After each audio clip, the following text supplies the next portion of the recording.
Welcome to PV garden.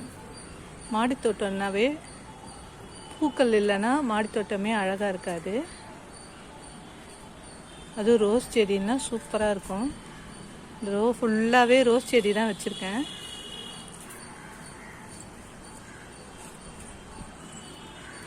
இது நாட்டு rose.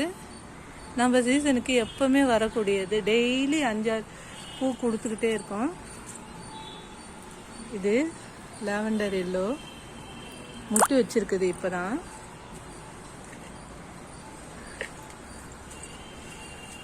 Kashmir இது ஒரு ரோஸ் செடி பாருங்கள், நிறைய முட்டு வச்சிருக்கு. இது பன்னீர் ரோஸு பாருங்கள், கிளை எவ்வளோ டெய்லி பூ கொடுத்துக்கிட்டே இருக்கும்.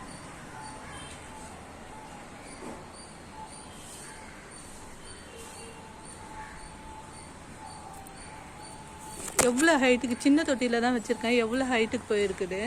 இது ஒரு ரோஸ், பட்டன் ரோஸ். இது ஒரு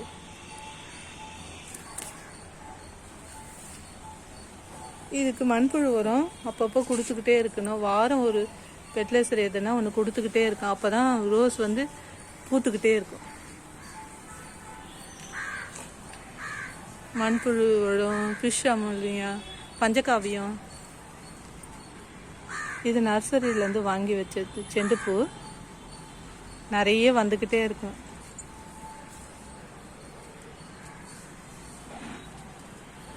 இதை பாருங்க, இங்கே ஒரு பட்டன் ரோஸு.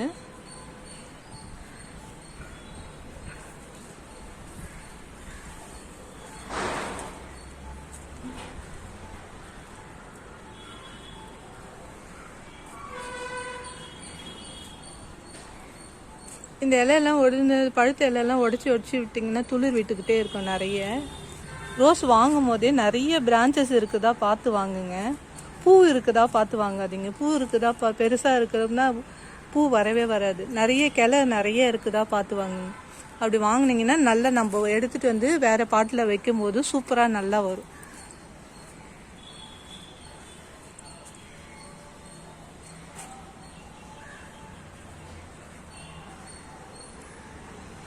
ஓகே ஃப்ரெண்ட்ஸ், இந்த வீடியோ உங்களுக்கு பிடிச்சிருந்தா ஷேர் பண்ணுங்கள், லைக் பண்ணுங்கள், சப்ஸ்கிரைப் பண்ணுங்கள். மறக்காமல் பெல் ஐக்கானை கிளிக் பண்ணுங்கள்.